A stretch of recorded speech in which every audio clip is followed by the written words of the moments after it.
محبت بازی آخر تحریر ہما Qureshi episode number 15 and 16۔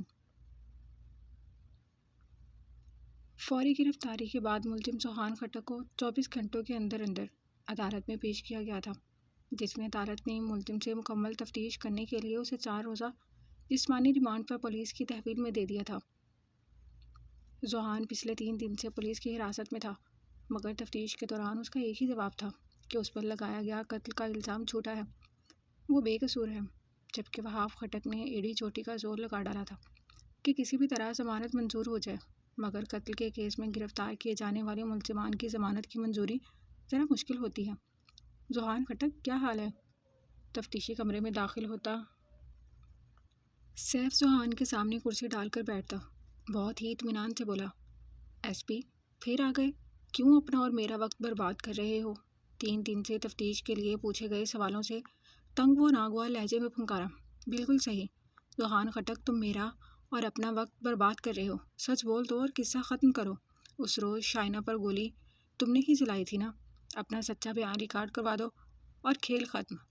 Safe کی برجستہ کہی جانے والی بات پر سوہان ایک زوردار کہکا لگا اٹھا۔ ایک منٹ ایس پی، مجھ پر شائنہ کے قتل کا الزام نہیں ہے، اس کیس سے میں کئی سال پہلے باعزت طور پر بری ذمہ ہو چکا ہوں، مجھ پر مقدمہ کسی بڑھیا اور بڈھے کو جلا کر مارنے کا ہے۔ وہ مسلسل مسکراتا سیف کا ضبط آزما رہا تھا۔ بالکل صحیح کہا تم نے، مگر چلو کوئی بات نہیں، اس بار شائنہ قتل کیس بھی کھلوا لیں گے۔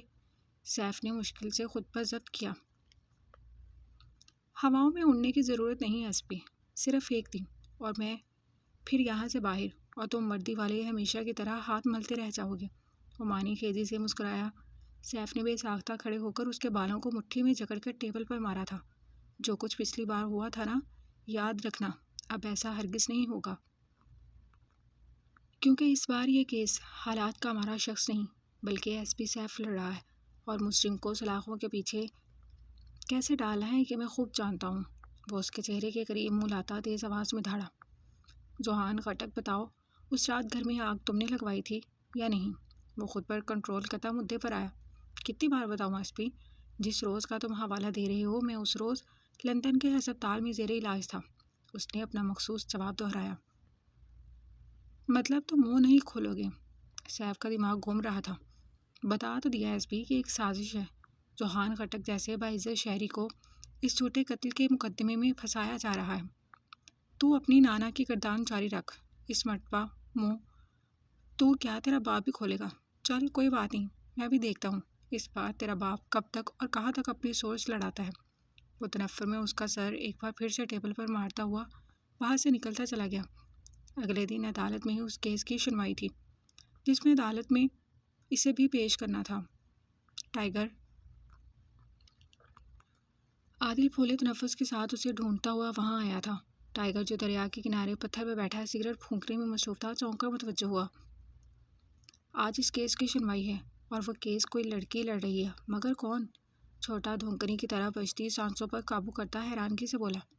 ٹائیگر کی آنکھیں ضبط سے سرخ پڑ گئی تھیں، دل چاہ رہا تھا دنیا کو آگ لگا ڈالے یا پھر اس سالے ایس پی کو جہنم رسید کر ڈالے جو فضول میں گڑے مردے کھیڑ رہا تھا۔ تو کچھ بول کیوں نہیں رہا؟ تو نے کہا تھا کہ میں ساری تفصیل نکالوں، کام ہو گیا، مگر فائزہ نامی لڑکی کے پیچھے وہاب خٹک کے ساتھ ساتھ اب نادر کی بھی نظریں ہیں۔ سوچ کر عادل کا دماغ گھوم رہا تھا۔ رپورٹر کہاں ہے؟ وہ پتھر پر سے چھلانگ لگانے والے انداز میں اترتا نارمل انداز میں بولا۔ ہٹ میں ہی ہے یار، وہ میں نے سمجھا دیا ہے، اب کہیں نہیں جائے گی۔ وہ اپنی بات نظر انداز کر جانے پر بیزاری سے بولا تھا۔ تمیز سے بات کر، اگر میں تجھ سے نرمی برت رہا ہوں تو اس کا مطلب یہ نہیں ہے تو میرے سر پر چڑھ جائے۔ وہ ناگواری سے لہجے میں بولا، مرضی ہے تیری۔ عادل روکھے سے لہجے میں بول کر واپس پلٹ گیا، جبکہ وہ اس کی پشت تکتا رہ گیا، اب نہ جانے اونٹ کس کروٹ بیٹھنا تھا۔ آج عدالت میں سوہان خٹک کے خلاف دائر ہونے والے مقدمے کی سنوائی تھی۔ وہاب خٹک کی جان توڑ کوششوں کے بعد بھی فی الحال وہ ضمانت کروانے میں ناکام رہا تھا، اور دیکھتے ہی دیکھتے 4 دن گزر گئے تھے۔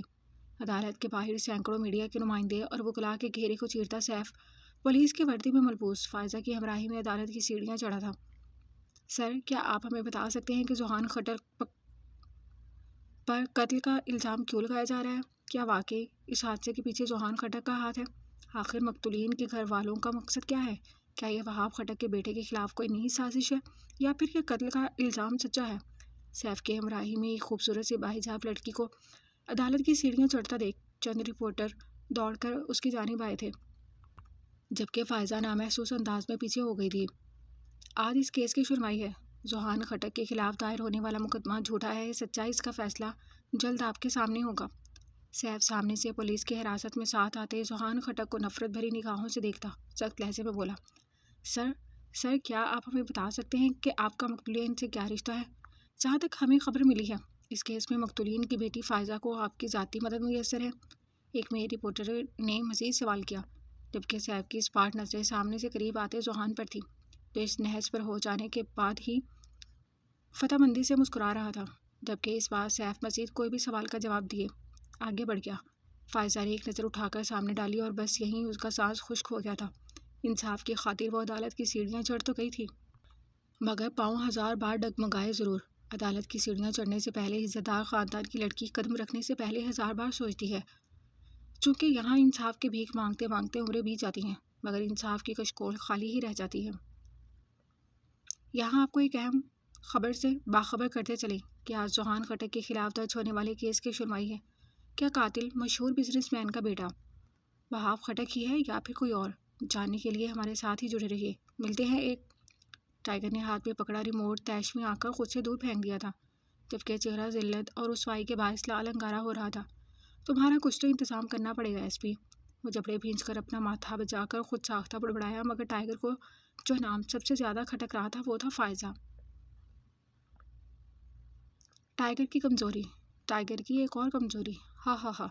اپنے گھر کے ٹی وی لاؤنج میں کروفرڈ سے براجمان نادر میڈیا پر گردش کرتی تازہ ترین خبریں دیکھ ایک زوردار کہکا لگا اٹھا۔ جمال، اس نے شیطانی مسکراہٹ سے پکارا۔ یس باس۔ پاس کھڑا جمال پوری توجہ سے ہموطن گوش ہوا۔ ٹائیگر کی کمزوری کو ہمارے پاس لے آؤ۔ جانتے ہو نا ٹائیگر کی کمزوری؟ وہ خباثت سے مسکراتا داڑھی سہلانے کے انداز میں سوالیہ آئیبرو اٹھا کر بولا۔ حکم؟ وہ حکم بجا لانے والے انداز میں گویا ہوا۔ اب دیکھتا ہوں ٹائیگر تو کب تک بل میں چھپ کر بیٹھتا ہے، اب تو منظر عام پر آنا ہی پڑے گا۔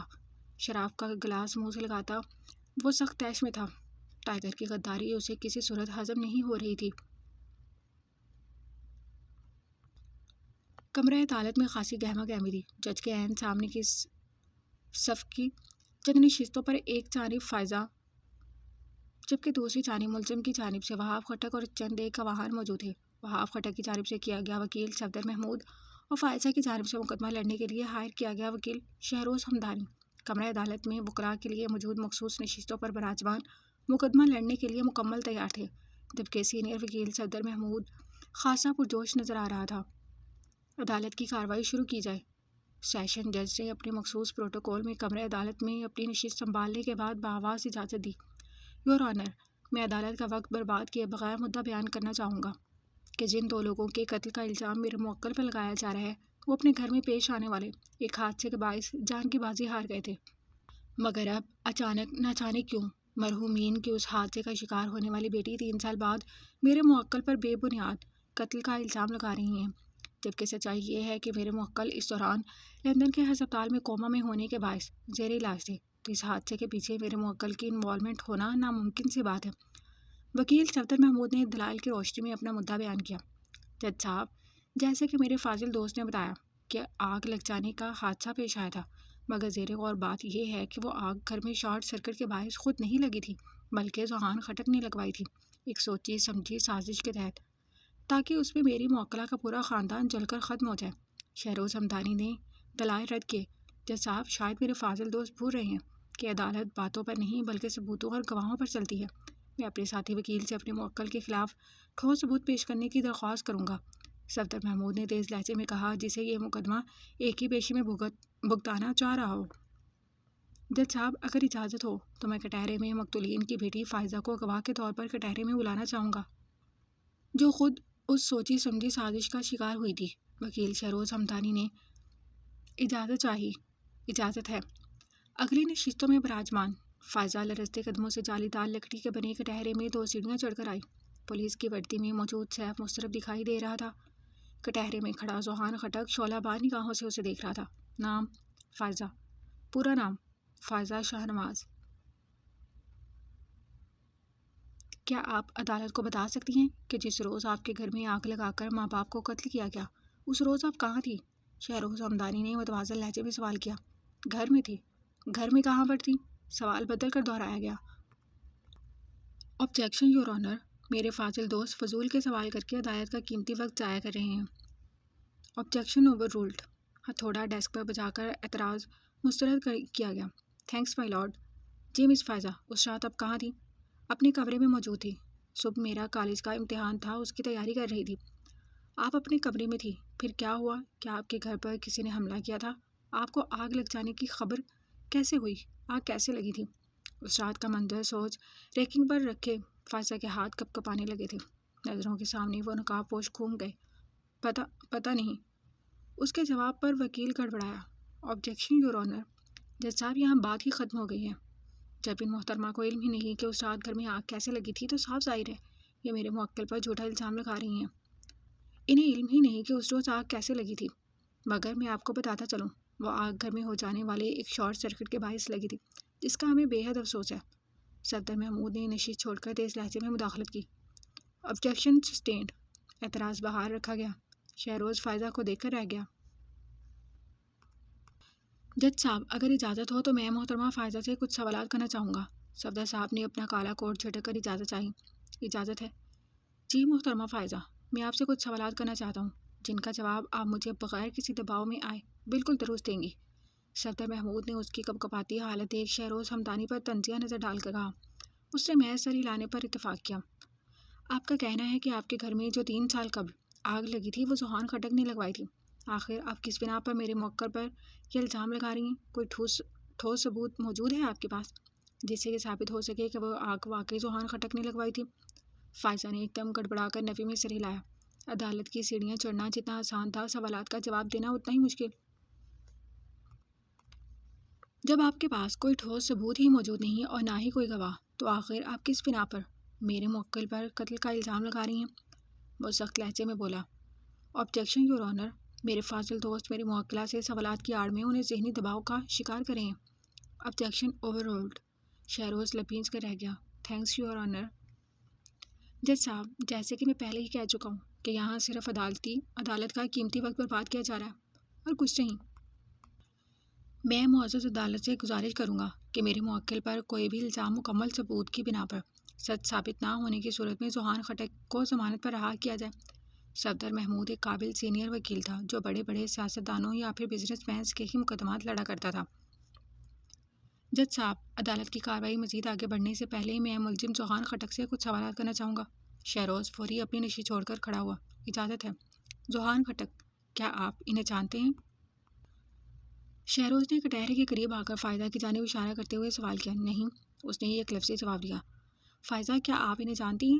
اب کہ اس نے فائزہ کو مخاطب کیا۔ جی، یہ میرے خاندان کا قاتل ہے، اب کہ فائزہ نے مضبوط لہجے میں دانت کچکچا کر نفرت سے کہا۔ جج صاحب مجھ پر لگایا گیا الزام سراسر غلط ہے، جھوٹا ہے۔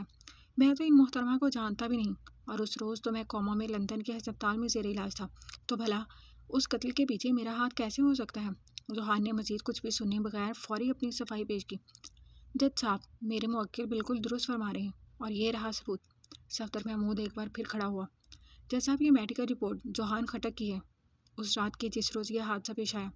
اسسٹنٹ نے فائل لے کر جج کے سامنے پیش کی، جبکہ فائزہ نے سیف کی جانب دیکھا جو اسے اطمینان رکھنے کا حوصلہ دے رہا تھا۔ یور آنر، جیسے کہ میرے فاضل دوست نے ابھی ثبوت پیش کیا کہ ملزم بے قصور ہے، تو اب میں ملزم ذوحان خٹک کے خلاف آپ کے سامنے کچھ ثبوت پیش کرنا چاہوں گا۔ اجازت ہے؟ سر، یہ آج سے 3 سال قبل ہونے والے حادثے کی رپورٹ ہے، جس میں صاف الفاظ میں یہ بات واضح ہے کہ اس روز آگ شارٹ سرکٹ سے خود بخود نہیں لگی تھی بلکہ لگائی گئی تھی۔ آبجیکشن یور آنر، میرے فاضل دوست نہ جانے کون سی دنیا میں جی رہے ہیں، آج کل جھوٹی رپورٹ تیار کرنا کون سی بڑی بات ہے، اور آپ کے پاس اس بات کا کیا ثبوت ہے کہ آگ میرے موکل نے ہی لگوائی تھی؟ یور آنر، یہ کام کسی تیسرے کا بھی تو ہو سکتا ہے۔ صفدر محمود نے طنزیہ مسکرا کر کوٹ جھٹکا۔ ان کا اعتراض قابل غور تھا۔ Objection sustain. Thanks your owner. جج صاحب میں نے یہ کیس بطور وکیل 2 دن پہلے ہی لیا ہے۔ میں اس کیس کے لیے مزید ثبوت اکٹھے کرنے کے لیے معزز عدالت سے مزید وقت دینے کی گزارش کرتا ہوں۔ شہروز ہمدانی نے جج صاحب کے عین سامنے آتے درخواست کی، جو فائل پر نظر گردانی کر رہے تھے۔ چند لمحے یوں ہی سرک گئے جب جج صاحب کی سپاٹ سی آواز کمرہ عدالت میں گونجی۔ یہ عدالت وکیل شہروز ہمدانی کی درخواست کو مد نظر رکھتے ہوئے انہیں مزید ثبوت اکٹھے کرنے کے لیے 15 دن کا وقت فراہم کرتے ہوئے مقدمے کی مزید کارروائی اگلی سماعت تک کے لیے ملتوی کرتی ہے۔ ملزم کی ضمانت کی درخواست کو مسترد کرتے ہوئے ملزم کو جوڈیشل ریمانڈ پر پولیس کی تحویل میں دیتی ہے۔ عدالت برخاست۔ جج صاحب سماعت کا اختتام کرتے ہوئے کاغذات پر کچھ درج کر اٹھ کھڑے ہوئے، جبکہ سیف نے سکھ کا سانس لیا تھا، جبکہ وہاب خٹک لب بھینچ کر رہ گیا۔ سوہان کو پولیس کی حراست میں پھر ساتھ لے جایا گیا تھا۔ عدالت کے باہر کھڑے سیف کے ساتھ کھڑی فائزہ کافی خوفزدہ نظر آ رہی تھی۔ آج عدالت کی کارروائی میں فی الحال ان کا وکیل کوئی بھی ثبوت پیش کرنے میں ناکام رہا تھا۔ انہیں دیکھ چند میڈیا نمائندے دوڑ کر آئے، ان کی جانب آئے۔ سر، کیا آپ ہمیں بتائیں گے کہ عدالت نے سوہان خٹک پر لگائے گئے قتل کے مقدمے کا کیا فیصلہ کیا ہے؟ کیا اس الزام کے مطابق اس گھر کو آگ لگانے میں واقعی سوہان خٹک کا ہاتھ تھا؟ ہاتھوں میں مائک پکڑے ان دونوں کا کیمرے کی آنکھ میں فوکس کیے وہ دھڑا دھڑ سوالوں کی بارش کر چکے تھے۔ فی الحال سوہان خٹک کو جوڈیشل ریمانڈ میں پولیس کی تحویل میں دے دیا گیا ہے، جبکہ عدالت کی کارروائی اگلی سماعت میں 15 روز تک کے لیے ملتوی کر دی گئی ہے۔ سیف نے جواب دے کر قدم ایک جانب بڑھائے، جبکہ وہاب خٹک سے چند مزید سوالات کرنے کے بعد اب سب سے پہلے خبر سے باخبر کرنے میں مصروف تھے۔ ایس پی صاحب، عدالت کی سیڑھیاں اترتے سیف کے پاس قدم قدم چلتا وہ نزدیک آیا۔ خاصے نامعقول ثابت ہوئے، ویسے لگتے تو نہیں اس کل کی لڑکی کی باتوں میں آ کر ہم سے ٹکر لینے چلے ہو۔ وہ مسرور سا کہکا لگا اٹھا۔ وہاب صاحب مت بھولیں، ابھی آپ کا بیٹا پولیس کی حراست میں ہے، آزاد نہیں ہوا، اور فکر نہ کریں، انشاءاللہ اس بات جلد سلاخوں کے پیچھے ہوگا۔ سیف کا مسکراتا لہجہ اسے آگ لگا گیا۔ ایک بار میرا بیٹا اس چکر سے آزاد ہو جائے، دیکھ لوں گا، تم سب کو دیکھ لوں گا۔ غصے اور تیش میں دھمکاتا وہ اپنی سیاہ چمچماتی ہوئی کار میں بیٹھتا وہاں سے نکلتا چلا گیا۔ سیف ساتھ کھڑی فائزہ کی جانب پلٹا، جو اچھا خاصا ڈسٹرب دکھائی دے رہی تھی۔ فائزہ آئی میں آپ کو ہاسٹل چھوڑ دوں۔ وہ فائزہ کو اپنے ساتھ لیے پولیس موبائل میں بیٹھا۔ ایک بات پوچھوں؟ چادر کے حالے میں لپٹے چہرے کا رخ موڑ کر اجازت چاہیے۔ وہ دوسری سوچوں میں ہی گم تھا۔ وہ اتنی جلدی فائزہ کو عدالت میں پیش کرنا نہیں چاہتا تھا، مگر حالات ہی ایسے تھے کہ اسے گواہ کے طور پر عدالت میں پیش کرنا پڑا تھا، جو خود بھی ذہنی طور پر تیار نہیں تھی۔ آپ میرا ساتھ کیوں دے رہے ہیں، جبکہ آپ جانتے ہیں نا اس کیس میں آپ کی جان کو بھی خطرہ ہے؟ دماغ میں چلتے سوال کو لفظوں میں ڈھال کر پیش کیا۔ ایک پولیس والے کو جان کا خطرہ کب نہیں ہوتا؟ اس نے ذرا سا رخ اس کی جانب کر واپس نگاہ روڈ پر مرکوز کی۔ آپ کو کیا لگتا ہے اس بار کی عدالت حق کا فیصلہ کرے گی، یا ایک بار پھر ہم سسٹم کو برا بھلا کہتے رہ جائیں گے؟ وہ تلخی سے بولی۔ انشاءاللہ، اللہ سے اچھے کی امید رکھو۔ وہ مختصر سا جواب دے کر خاموش ہو گیا۔ فائزہ نے اس کے لہجے کا سرد پن محسوس کر پھر مزید کوئی سوال کرنے سے اجتناب ہی برتا۔ یہ منظر ہے یونیورسٹی کے مین گیٹ کے باہر کا، جہاں یونیورسٹی کی بلند و بالا عمارت کے عین نیچے شائنہ اور زہرا پریشان صورت بنائے کھڑی تھی۔ یار، ہمارے علاقے میں تو کوئی گاڑی جانے کو تیار ہی نہیں ہو رہی، اوپر سے شہر کے حالات۔ زہرا بکھلا کر ارد گرد میں نظر ڈالتی ہونٹ چباتی پریشانی سے بولی۔ یار فکر نہیں کرو، تھوڑا آگے چلتے ہیں، کوئی نہ کوئی مل ہی جائے گی۔ شائنہ نے تسلی بخش انداز میں جواب دے کر قدم آگے بڑھائے۔ اچھا چلو، وہ بھی ہم قدم ہوئی۔ یار، اس رکشے والے سے پوچھوں؟ شائنہ جو اس کی جانب بڑھ ہی رہی تھی کہ زہرا نے ایک جھٹکے سے اس کا ہاتھ پکڑ کر روکا تھا۔ کیوں، کیا ہوا؟ اس سے پوچھتے ہیں نا۔ وہ اس کے اچانک عمل پر حیران ہوئی۔ نہیں، یہ نہیں، کوئی اور۔ وہ رکشے والوں کا چرسیوں والا حلیہ دیکھ منہ بنا کر بولی۔ او بھائی، تو تجھے کا رکشہ والا بھی ہینڈسم چاہیے؟ شائنہ کا منہ حیرت کی زیادتی سے مزید کھل گیا تھا، جبکہ رکشے والا ابھی تک وہیں کھڑا حسرت بھری نگاہوں سے انہیں دیکھ رہا تھا۔ نہیں، مطلب یار پتہ نہیں، مشکوک سا لگ رہا ہے۔ اس کے اپنے ہی تحفظات تھے۔ چلو پھر پل پار کر کے کسی ہینڈسم سے رکشے والے کو ڈھونڈتے ہیں، وہ شرارت سے ٹھنڈی آ بھر کر بولی۔ وہ دونوں ابھی چل ہی رہی تھی کہ ایک تیز رفتار کار عین ان کے پاؤں میں آ کر چڑچڑاہٹ کی آواز کے ساتھ ٹھہر گئی تھی۔ آہ! وہ دونوں ہی حواس باختہ سے چیخ کر 2 قدم پیچھے ہوئیں۔ ارے میڈم، کیا ہوا؟ اس طرح چلا کیوں رہی ہیں؟ سامنے ہی آنکھوں پر سے سن گلاسز اتارتا وہ ہینڈسم سا لڑکا شوخی سے مسکراتا ان دونوں کے نزدیک آیا۔ اف مسٹر، یہ کیا طریقہ ہے آپ کا؟ ہمیں اپنی گاڑی سے اڑانے کا ارادہ تھا کیا؟ شائنہ عادت کے مطابق کمر پر ہاتھ ٹکا کر خفگی سے بولی۔ ہرگز نہیں، میرا ارادہ تو آپ لوگوں کو آپ کی منزل مقصود تک پہنچانے کا تھا۔ موتیوں جیسے چمکتے دانتوں میں انابی لب دبا کر وہ مخصوص انداز میں بولا۔ بہت شکریہ، ہم باز آئے آپ کی دریا دلی سے۔ وہ رخ پھیر گئیں۔ سوچ لیں جناب، ہم ہر کسی کو ایسی آفرز نہیں کرتے، آپ ذرا خاص ہیں بس اسی لیے۔ وہ 2 قدم نزدیک آتا سرگوشی میں بولا۔ دور رہ کر بات کریں جناب، ہمیں نہیں چاہیے آپ سے لفٹ۔ چلو شائنہ، زہرا ناگواری سے جواب دیتی اس کی ہمراہی میں قدم آگے بڑھا گئی، جبکہ پیچھے کھڑا جوہان ان دونوں کے نخرے پر ایک گہری سانس بھر کر کندھے اچکا کر گلاسز کالر میں اڑستا واپس ڈرائیونگ سیٹ پر براجمان ہو گیا۔ وہ دونوں ہاتھ پکڑے ہینڈسم رکشے والے کی تلاش میں بہت آگے نکل آئی تھی، مگر شہر کے حالیہ حالات کے باعث تمام پبلک ٹرانسپورٹ شاید بند تھی۔ تیز چلتے ٹریفک میں وہ اب روڈ پار کرنے کے لیے کھڑی تھی، جبکہ شہر کی مین شاہراہ پر بڑی گاڑیوں کا ایک ہجوم امڑ آیا تھا۔ چل یار چلتے ہیں، یہ ٹریفک نہیں تھمے گا، ہمیں یوں ہی روڈ کراس کرنا پڑے گا، شائنا نے پریشانی سے کہہ کر قدم اٹھائے۔ اب منظر کچھ یوں تھا کہ وہ دونوں روڈ کے بیچوں بیچ حواس باختہ سی کھڑی تھی، جبکہ تیز رفتار گاڑیاں ارد گرد سے بھاگتی چلی جا رہی تھی۔ وہ سامنے کی جانب قدم بڑھا ہی رہی تھی کہ لیفٹ سائڈ سے فراٹے بھرتی گاڑی اپنی جانب آتی دیکھ ان دونوں کی چیخیں فضا میں بلند ہو گئیں۔ منہ پر ہاتھ رکھ کر اپنی جانب سے بچاؤ کرتی وہ وہیں ٹھہر گئی تھی۔ مقابل نے ایک جھٹکے سے گاڑی کو بریک مارا تھا، جس کے باعث اس کا سر ڈیش بورڈ سے لگتے لگتے بچا تھا۔ کون بیوقوف لوگ ہیں جنہیں سڑک پر چلنے کی تمیز نہیں مگر روڈوں پر نکل آتے ہیں۔ شاہزین غصے سے بڑبڑاتا ایک جھٹکے سے دروازہ کھولتا گاڑی سے باہر نکلا۔ تیز ہوا کے باعث بال اور کپڑے دونوں ہی اڑنے لگے تھے۔ کیا بدتمیزی ہے یہ، آپ لوگوں کو تمیز نہیں ہے روڈ پر چلنے کی؟ وہ ہوا کے باعث پھٹتی ہوئی تیز آواز میں گرجا۔ مقابل کھڑی زہرا اور شائنا نے ایک جھٹکے سے رخ اس کی جانب موڑا، منہ پر سے دونوں ہاتھ ہٹائے۔ شاہزین پلیز ہمیں گھر چھوڑ دو۔ شائنا زہرا کو نظر انداز کرتی اس کے نزدیک آئی، جو اب پریشانی سے ان دونوں کو دیکھ رہا تھا۔ ان دونوں کی ڈری سہمی شکلیں دیکھ غصہ جھاگ کے مانند بیٹھ گیا تھا۔ آپ دونوں ان حالات میں آج یونیورسٹی آئی ہی کیوں تھی؟ شہر کے حالات کس قدر خراب ہیں کچھ اندازہ بھی ہے؟ آگے والے روڈ پر ٹرانسپورٹ مافیا کے لوگ ہنگامہ آرائی کر رہے ہیں، یہ جگہ بالکل بھی سیف نہیں۔ آپ دونوں جلدی سے گاڑی میں بیٹھیں، وہ ارد گرد میں رش بڑھتا دیکھ تیز لہجے میں بولا۔ شائنا زبردستی اس کا ہاتھ گھسیٹ کر لے جانے لگی، جو مسلسل نفی میں سر ہلاتی اسے باز رہنے کے لیے التجا کر رہی تھی۔ محترمہ یہ نخرے بعد میں دکھا لینا، شام ہو رہی ہے، یہاں کوئی گاڑی نہیں ملنے والی، اور اگر کوئی گاڑی مل بھی گئی تو وہ بیچ راستے میں ہی چھوڑ کر چلا جائے گا۔ وہ مزاحمت کرتی زہرا کا ہاتھ زبردستی اپنے ہاتھ میں جکڑ کر ایک جھٹکے سے اپنی جانب کھینچتا گاڑی میں بٹھا چکا تھا، جو اچانک ہونے والی کارروائی پر بکھلا گئی تھی۔ شاہزین نے ڈرائیونگ سیٹ سنبھال کر بیک ویو میرر سے اسے گھورا، جو اب شرمندہ سی ایک کونے میں بیٹھ گئی تھی۔ جلدی چلو شاہزین، پہلے میرا گھر پڑے گا پھر زہرا کا۔ شائنا موبائل پر انگلی پھیرتی پریشانی سے بول کر اطلاع دینے والے انداز میں بولی۔ چلو جی محترمہ، تمہاری منزل تو آ گئی، شاہزین نے شہر کی اولڈ بلڈنگ کے فلیٹ کے سامنے کار روک کر ٹھہرے ہوئے لہجے میں کہا۔ اوہ تھینک یو سو مچ، اگر آج تم ہمیں نہ ملتے تو شاید ہم نے وہیں کہیں گاڑی سے ٹکرا کر مر جانا تھا۔ گاڑی سے اترنے سے پہلے وہ شرارت سے بولی، جبکہ زہرا پریشانی سے بکھلائی سی تھی۔ میں بھی چلتی ہوں تمہارے ساتھ، وہ گڑبڑا کر بولی۔ کیوں؟ تمہارا گھر ابھی اتنی دور ہے، میں نہیں جانے والی تمہیں گھر چھوڑنے۔ زین نے بیک ویو میرر سے اسے خشمگین نگاہوں سے دیکھا۔ لیکن میں بیٹھ جاؤں یار، زین کھا نہیں رہا تمہیں۔ بحفاظت گھر چھوڑ دو گے نا زین اس کو؟ اس نے کھڑکی سے اندر سر ڈال کر استفسار کیا۔ بالکل، مجھے کوئی مسئلہ نہیں، وہ مسکرا کر بولا۔ اوکے، اللہ حافظ۔ وہ تیز ایکسپریس اپنے نام کے عین مطابق بھاگتی دوڑتی غائب ہو گئی۔ معصوم تیز کام آگے آ جاؤ، میں تمہارا ڈرائیور نہیں ہوں، وہ اپنی مخصوص ٹون میں مزے سے بولا۔ زہرا تذبذب کا شکار ہونٹ چباتی چاروں نے چار کار سے اتر کر فرنٹ سیٹ پر آئی تھی۔ چلے، ٹائیگر نے اس کی شکل پر ہوائیاں اڑتی دیکھ بہت مشکل سے اپنی ہنسی روکی۔ ہاں چلو، وہ مسلسل گھبراہٹ کا شکار تھی۔ ویسے اپنے گھر کا ایڈریس تو بتا دو، اینک والے جن کا بھوت تھوڑی ہوں میں جو جادو سے تمہیں گھر پہنچا دوں گا۔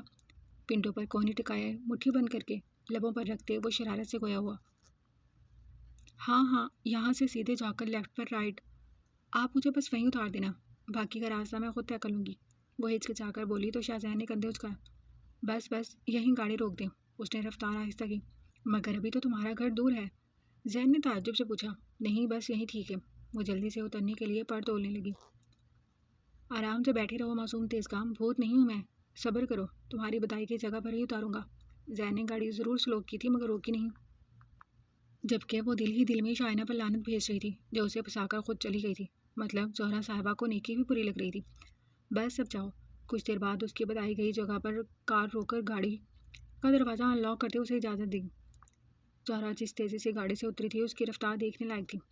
ویسے تم تیز ہونے کے ساتھ ساتھ خاصی بے مروت بھی ہو، بندہ جھوٹے منہ شکریہ ہی بول دیتا ہے۔ زین کی تیز آواز پر اس کے بھاگتے قدموں کو بریک لگا۔ اوہ سوری، وہ میں بھول گئی، بہت بہت شکریہ۔ سر پر ہاتھ مار کر